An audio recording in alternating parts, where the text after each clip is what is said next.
আমি মমিতা। আজকে আমি দ্বাদশীর ভোগ বানাচ্ছি, তার জন্য তোমাদের সাথে আমি শেয়ার করলাম। দেখতে থাকো তোমরা আমি কি কি বানাচ্ছি। এখানে আমি অন্ন বসিয়ে দিয়েছি আর এখানে আমি ডালটা বসিয়ে দিয়েছি। এখন আমার ডালটা রেডি হয়ে গেছে। অল্প কিছু ভাজাও ভেজে নিচ্ছি এখানে। এখন আমি চচ্চড়িটা করে নিয়েছি, এখন আমি চচ্চড়িটা নামিয়ে দেব। আমার চচ্চড়িটা হয়ে গেছে। এখন আমি আলু আর পনির দিয়ে পটল দিয়ে তরকারি করব। আগে আলুগুলি ভেজে নেব, এখন আলুগুলি ভেজে নেব, পটলগুলিও ভেজে নেব। এখন আমি আনারস আর টমেটো দিয়ে চাটনি বানাবো।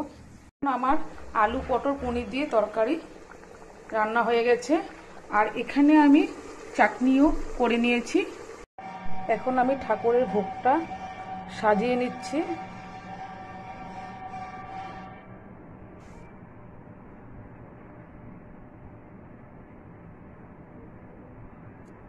এখানে আমি লেবুটা দিয়ে দিলাম,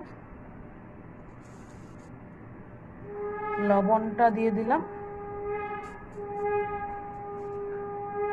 তারপর আমি উপরে ভাজাগুলি সাজিয়ে দিয়েছি।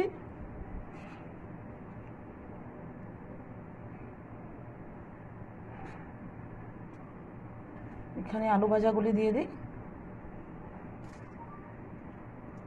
এখানে তিতকলা ভাজাগুলি দিয়ে দিয়েছি,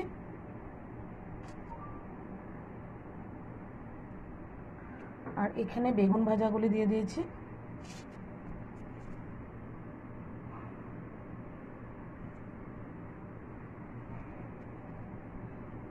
আমি এখানে অল্প নিরামিষ তরকারি দিয়ে দিয়েছি।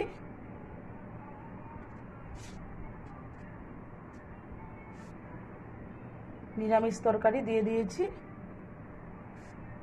তারপর আমি এখানে ডাল দিয়ে দিয়েছি। ডাল দেওয়ার পর তারপর আমি এখানে পনির দিয়ে দিয়েছি। পনির দেওয়ার পর আমি এখানে চাটনিটাও দিয়ে দিয়েছি। চাটনিটা দেওয়ার পর আমি এখানে দইটাও, তারপর আমি এখানে শসা কেটে দিয়ে দিয়েছি। তারপর আমি এখানে আমও কেটে দিয়েছি। এখন আমি এখানে তুলসী মঞ্জুরিটা লাগিয়ে দেব আর এখানে তুলসী পাতা দিয়ে দেব।